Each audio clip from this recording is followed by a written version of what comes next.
Magandang araw mga kabayan, nagbabalik po muli ang inyong lingkod upang magbigay sa inyo ng mga bago at nagbabagang mga balita. Unti-unti na ngang nare-recruit ni Tambaluslos ang mga kongresista upang ipagtanggol ang kanyang katarantaduhan. Nakakasukang isipin na meron pa ring mga tao ang pilit sinusuportahan ng maling gawain at mga taong hindi iniisip ang kalagayan ng taong bayan. Kahit saan mo tingnan, walang improvement ang bansa. Kahit umano good news, bad news pa rin. Bakit? Puro tambaluslos ang nakikita, puro nakawan ang nababalitaan, maski mismo presidente. Tinotolerate ang gawaing hindi maganda. Paano tayo uunlad niyan?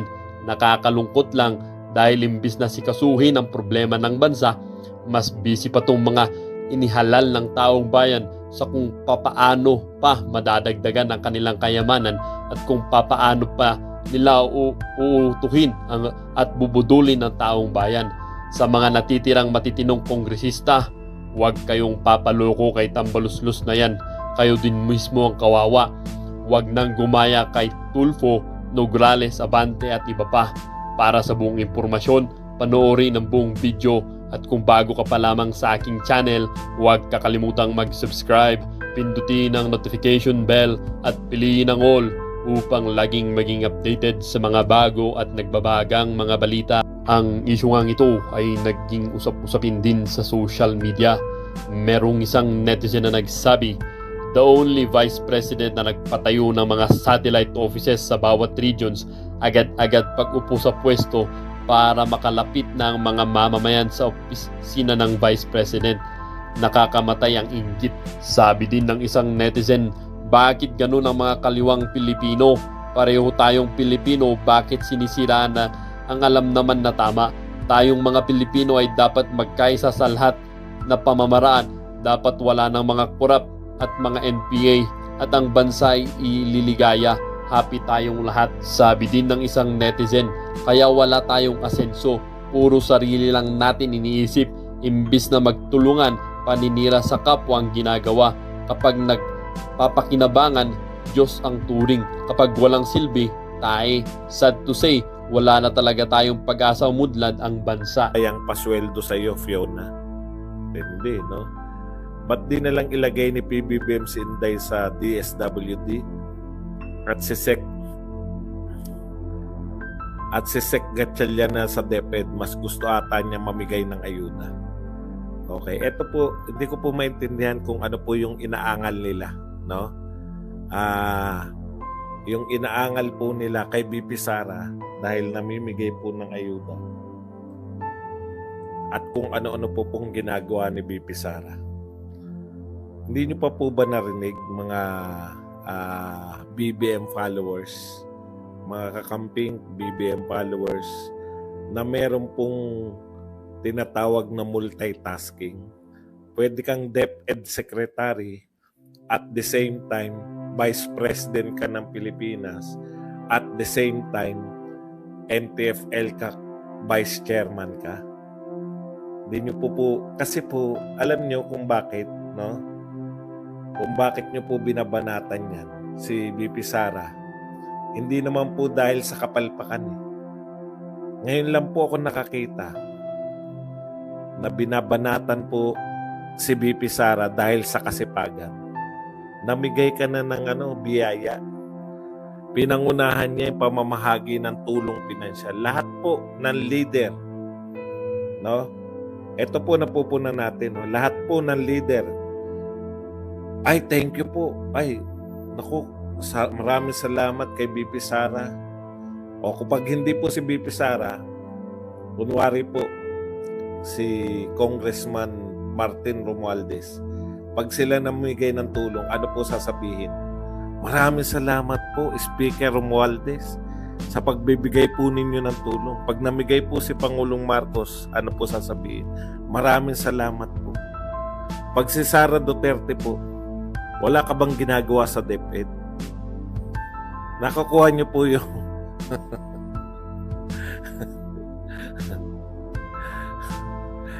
bawal pong magtrabaho si Sara Duterte sa labas po ng DepEd. Vice President po siya ng Pilipinas.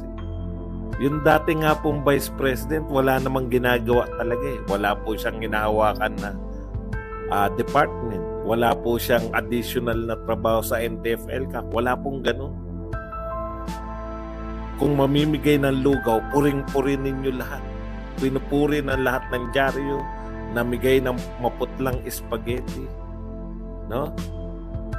Kakaiba po talaga yung dating ng mga Duterte. Lahat po ng gawin ni Tatay Digong, ni BP Sara, babanatan po nila. Natatawa nga ako eh. Di ba? Binabanata naman po yung mga Duterte. 30 years daw mahigit sa panunungkulan sa Davao. Wala raw po na ipatay yung City College. Wala daw na ipatay yung City College at tagal daw namumuno. Sabi ko nga, bakit hindi niyo sukatin si Tatay Digong nung naging presidente? Kasi hindi tayo taga Davao pare-pareho. Maghuhukay pa tayo kung ano yung ginawa ni Tatay Digong sa Davao. Kasi sinabi lang na anong klaseng pinuno yan. No? 3 dekadang namuno sa Davao, wala na ipatay yung City College. Naghanap kayo ng hindi nagawa, tapos babanatan ninyo. Ang tanong ko, bakit hindi nyo banatan sa mga nagawa niya ng presidente siya?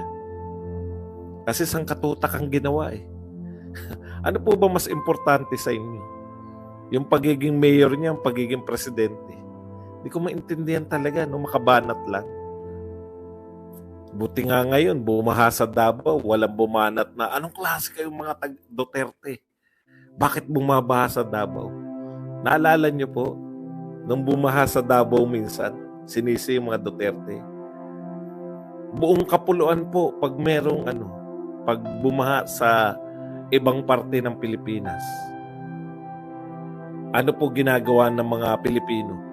At saka ng mga nasa panunungkulan, nagre-raise po sila. No? Ng pantulong dun sa lugar. Wari po, nagkabaha dito sa kung saan man nagkabaha. Mag-aambag-ambaga na. Ito na po ang tulong.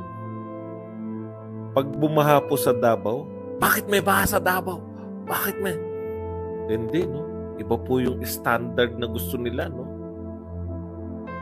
Alam niyo yun?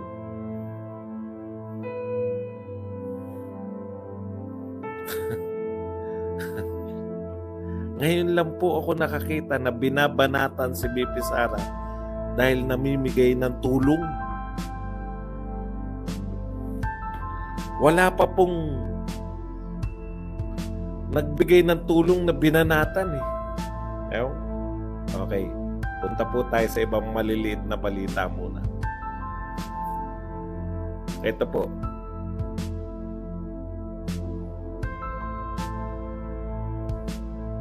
Sabi ni Jun Jacinto, lagi na to si Jun Jacinto, kung anong papel nito sa buhay.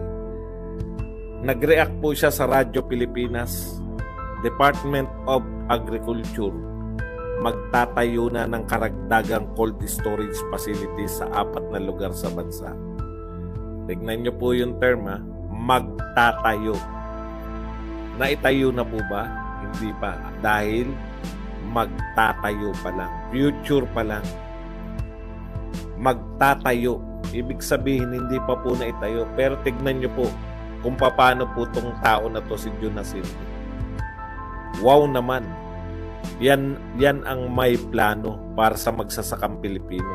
Hindi katulad noon, nakaraan administrasyon ng mga importation ng alam. Malaki nga namang kitaan ng corrupt na official sa importation katulad ng Duterte admin. Wala silang pakialam sa mga magsasaka. Ang dami kagad banat sa Duterte, no? Nakukuha nyo po yung pattern. Gumawa lang po ng kapirasong bagay, banat na kagad sa Duterte. Ang sakit pag Duterte supporter ka, wow naman, yan ang plano para sa magsakang Pilipino. Pinuri, wala pang isang sentence, di ba? Kama pa lang Ibig sabihin, kalahating sentence yung puri sa admin. Pero yung banat, putas ang katutak. Hindi katulad nung nakarang administrasyon, mga importation ng alam. Malaki nga naman ang kita ng corrupt na official sa importation, katulad ni Duterte. Wala silang Puta. Tanong niyo po, nakatayo na po ba? Pwede po ba bago kayo bumanat, itayo nyo muna? Puta, plano pa lang eh. Alam nyo kung bakit nangako ng ganyan? Dahil nanghihinayang po ang buong Pilipinas. Ang dami pong bumabanat. Kawawa yung mga magsasaka natin dun sa norte. Napipilitan silang halos ipamigay na lang yung ani nila. Kaya, eto salita pa lang po to eh. Alam niyo yung ibig sabihin? Salita pa lang yan. Nagsalita lang ng ganyan para kunwari may aksyon na ginagawa. Bumanat na kayo kagad. Hindi, no? Pattern. May konting gawin, banat ng marami sa Duterte. Plano pa lang gawin, bumibira na sa Duterte. Pinaplano nyo pa lang. Ang lupit talaga ng mga mga fans ni BBM. Okay, ito po, DOJ. Dito gulat na gulat ako eh.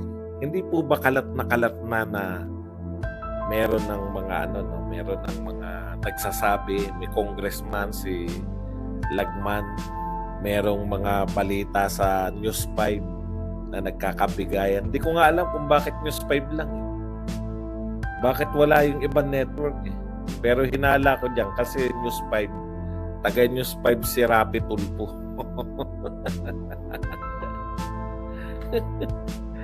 Kung News 5 ang papipiliin, sino mas gusto nila maging presidente? Si Martin o si Tulfo? Okay, balik po tayo rito. Sabi ng DOJ, evidence needed for bribery proof. Bago raw sila mag-imbestiga, kinakailangan may ebidensya daw muna. No? Only if and when it gets formal correspondence or evidence from Senate Minority Leader Aquilino Pimentel III or from others concerned with the Department of Justice pursue his call for an investigation on allegations of bribery in the signature campaign to amend the 1987 Constitution. Siguro, no? Siguro po, tama yung procedure nyo. Kung ang concern lang po, halimbawa, isang pamilya lang o isang tao lang yung concern, di po ba? Ito po buong Pilipinas eh. Kalat na po yung mga video ng TV5. Pwede po, hindi po ba talaga pwede yung DOJ? Pag hindi po kayo nagreklamo, hindi po nila pwedeng aksyonan? Kahit po kalat na, TV5 lang po, nariyan. O News 5. Hindi niyo pwedeng ipatawag yung mga reporter ng News 5 na nag-interview dun sa mga nagsabing sila pinangakuan ng ayuda para magkaroon po ng investigasyon. Hindi ko po alam kung bakit eh. Labag ba yun? Wala naman, di ba? Wala naman inaakusang tao. I-investigahan nyo lang para may basis kayo for investigation. Further investigation. Kung totoo ba yung... Okay. Yung sa initial pirma. Punta na po tayo rito sa ating main topic. Ito po, nagugulat ako kay Tulfo eh. Erwin Tulfo, sabi niya rito, House Majority Leader for Communication at Axis Party List Representative Erwin Tulfo naninindigan na walang kinalaman si Speaker Romualdez sa tinutulak na People's Initiative. Pinabulaanan din nito na may planong liderato na gawing regalo kay Pangulong Marcos ang charter change. Okay. Naninindigan siya na walang kinalaman, no? Walang kinalaman talagang, ha? parang kung si Speaker Martin, ha? Anong charter change? Anong People's Initiative? Wala akong alam dyan. Di ba ganun yung walang kinalaman, no? Nalaman niya lang yung sinabi siguro yung Tulfo. Boss, meron ka bang speaker, meron ka bang alam dito sa sa People's Initiative? Ngayon yan, January, ano ba ngayon? January 16 o January 15? Ha? Anong People's Initiative? Kung ganun sana sinagot sa'yo ni Speaker, anong tsa-tsa? Wala akong alam dyan. Hindi ba lagi kayo magkasama ni Speaker? Alam mo, Erwin Tulfo, no? Reporter ka eh. Hindi ka naman bagito sa pagkuha ng impormasyon. Dati kang reporter, dati kang anchorman. Imposibleng hindi mo nabalitaan. No? Imposible talaga. Maniwala ako sa iyo na hindi mo nabalitaan na may kinalaman si Speaker Romualdez sa charter change. Tinutulak na People's Initiative. Grabe, harap-harapan, ini-interview siya. Ayan, TV5, GMA, CNN, yung mga ano. Ang sinasabi niya baka sinisiraan lang baka sinisiraan lang si Speaker Martin. Napakinggan namin si Abby. Wala pong nagsasalitang congressman, di ba? Na kami namumuno. Pero sinabi ni Abby, walang kumukontra kay Abby. Pinangungunuan niya ng mga, di ba? Ng mga congressman. Baka yung 100 pesos na yan, hindi naman talaga benta yan. Pwede mo ba ibenta? Mura. Ang mura naman ng 100 pesos. Sabi ni Mike Abby, baka pamasahe lang daw yung 100 pesos. No?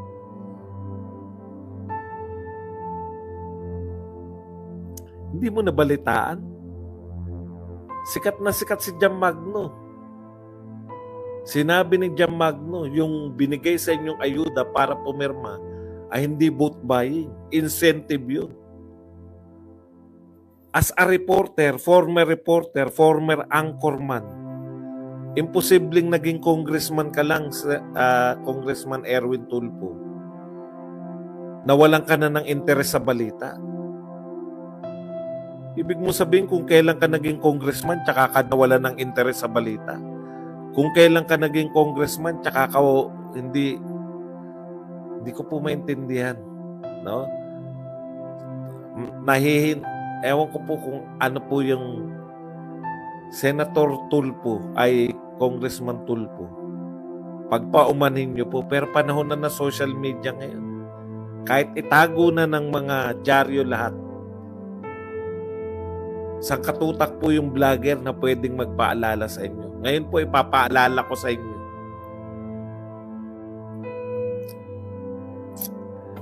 Ito po. Hindi ko talaga hindi ko talaga makuha eh. Ito ang sinabi ni House Speaker, no?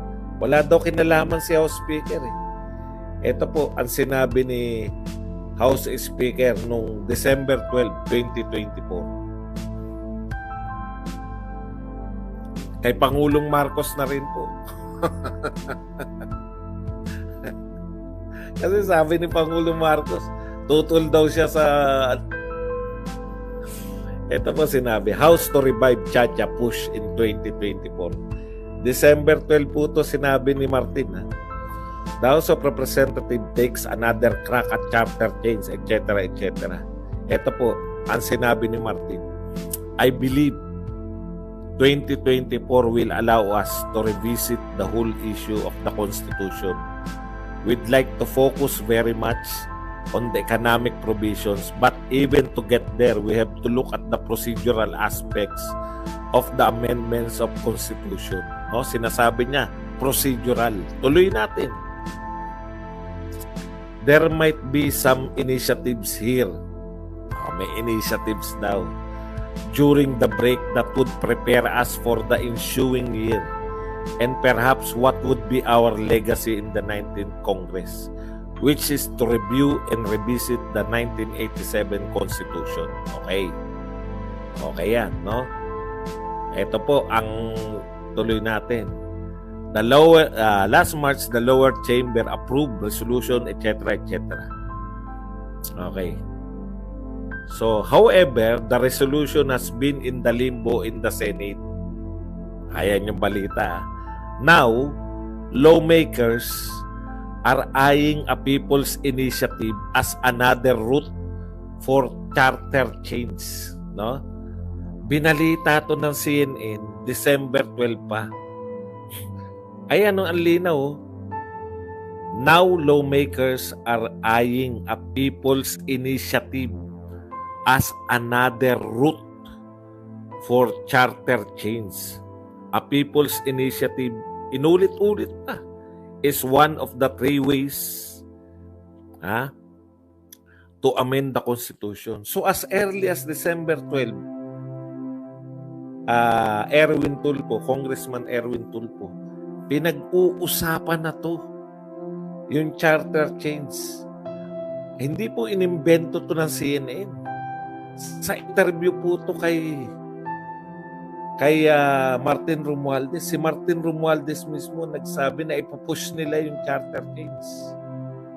No? At ayon dito, lawmakers, yung mga congressman, ang nagpupush. Ayan, no?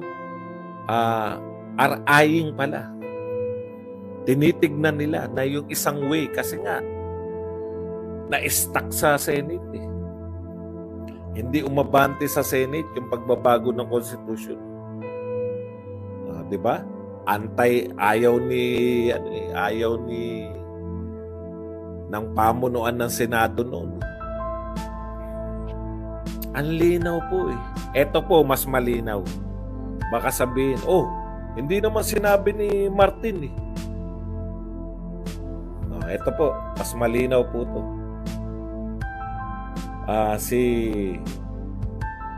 Hindi. Sa Manila Bulletin naman po. Ayan. House Senior Deputy Speaker, Pampanga 3rd District Representative Aurelio Dong Gonzales is looking at a people's initiative as the mode that could actually launch charter change. Kailan po to? December 14, 2023. So sinabi po ng Senior Deputy Speaker sa kanyang interview dito sa Manila Bulletin. Hindi ko alam kung interview, basta balita po ng Manila Bulletin. Na yun po yung inaay nila, natatahakin. People's Initiative. Ano pa ba ang hindi malinaw dyan? No? Magse-search lang po kayo, nasa Google po lahat yan. Congressman Erwin Tulfo, sasabihin nyo walang kinalaman. Deputy Speaker niya to, si Dong Gonzales. Kung wala siyang kinalaman dyan, inawat niya na yan. Sabihin niya, hindi yan yung daan natin. People's Initiative, hindi yan.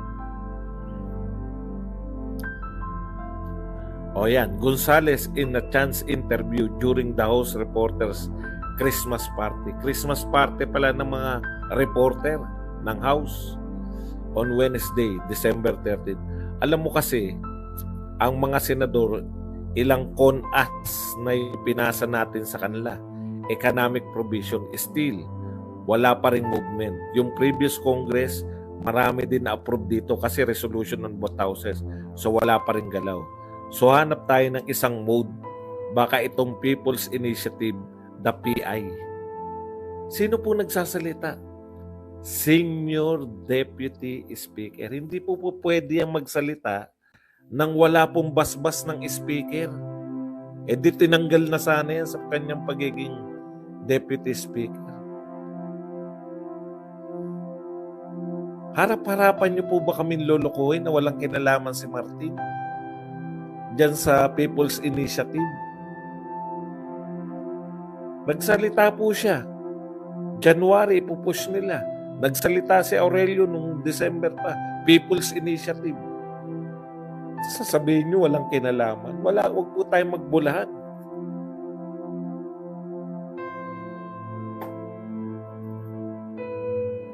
Nung pumalag yung mga tao, nasanay po kasi kayo na hindi po pinapalagan eh. Nagawa nyo, Siguro ang isip ng mga yan, nagawa nga natin yung very popular na si Sara Duterte, no? Nagawa nga natin tanggalan ng confidential fund, very popular pa yun. Eto pa kaya nating ilusot lahat yan. Ganun yung mentalidad nila ng mga congressman. Ngayon po, hindi na po. Kada kilos nila ngayon, binabantayan na. Buhat nung pinakulong nila sa Eric tsaka Seno, pumalag na yung mga tao. Teka muna, ikukontempt nyo, ikukulong nyo na walang kaabog-abog.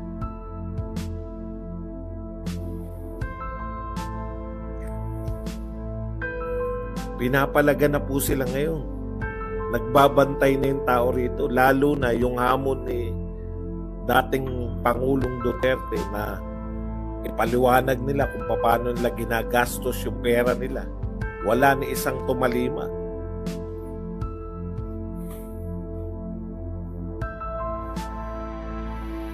Hindi na uubra yung mga ganyan. Tapos, pag nabisto kayo, nagalit siguro. Alam niyo po, sa totoo lang, unnecessary yan. Hindi po natin kailangan na magkawatak-watak. Eto, talagang watak-watak na sila sa bagong unit team. Kasi simula pa lang ng bago nilang unit team. Watak na nga dati sa dating unit team. Kagagawan din dito sa House of Representatives dahil pinabura nila yung si Franz Castro. Ngayon naman, yung mga bago nilang ka-unit team na mga dilawan, warak na rin dahil kinantsawan ba naman nila yung EDSA eh. Alam nyo po, mga dilawan, napakasimple lang po mag-isip. Huwag nyo lang tirahin yung EDSA Revolution. Magkakasundo kayo. Simple lang po mga dilawan eh. Banatan nyo yung mga Duterte, magkakasundo kayo. Yun lang yun. Magkakasundo tayo dahil pareho nating kalaban yung Duterte. Pero wag na wag nyong galawin yung EDSA. Doon kasi lahat po ng kanilang glory, lahat po ng kanilang doon po, no? Pag na-expose yung EDSA na hindi dapat, talagang wala na po silang silbi sa kasaysayan. Pag naparealize sa tao na hindi naman importante talaga EDSA, alam nyo, Senator inuunahan ko na, no? Magna number one ka sa lahat, no? Tapos gaganyanin mo. Simple lang po yan. Simple pa lang po yan. Ang pinakikita ni Erwin Tulfo, kaya niyang gawin ang lahat. Magmaang-maangan. Alam mo, Congressman Erwin, no? Grabe. Lahat ng tao alam na may tsa-tsa at may People's Initiative. Ikaw lang ang hindi nakakaalam. Para lang maipagtanggol mo ang speaker, gagawin mo ang lahat, kahit magmaang-maangan, imposible naman. Alam ko, magna-number one ka dahil gano'n ang mga tao. Pero eto, number one nyo na senador. Harap-harapan yan. Sasabihin mo na ganyan na walang kinalaman si speaker. Sino po maniniwala? Mabuti na rin yun na nagpapakilala kayo kasi magiging senador kayo. Alam na namin yan. Di na mababago yan. Number one kayo sa mga survey. Sa mga survey na wala si Pangulong Duterte, kayo number one. Pero sana naman, no? Sana naman maging tapat kayo sa mga susunod. Simple pa lang yan. No? Wala pang inuusig. Palpak lang. Masama lang ang dating sa mga tao. Ayan po, ganyan po sila. Hindi naman natin kilala yung mga yan. Ngayon, nakikilala na po natin kung anong kakayahan nilang gawin para sa pagtatanggol kay Martin. Wala pa nga pong akusasyon kay Martin. Wala pa pong yung demand.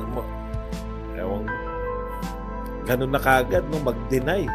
Paano yung mga interview ni Martin? Paano ibig nyo sabihin, tatablahin nyo si Dong Gonzales? Tatablahin nyo lahat ng congressman na nagtatrabaho sa utos ng pamunuan? Hindi na magtatrabaho yung mga congressman na. Sa napanood niyong video mga kabayan, ano naman po ang inyong mga opinion? Ang ating comment section ay bukas para sa inyong mga komento at reaksyon. Huwag kakalimutan, do not let your thoughts left unspoken. As citizen of this country, your opinions matter.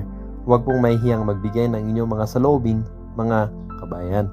Siyempre, huwag nyo din pong kakalimutan i-share ang video ito upang inyong mga kaibigan at kapamilya ay maging aware din sa kung anong nangyayari sa ating bansa. Huwag din kakalimutang mag-iwan ng like. Hanggang sa muli!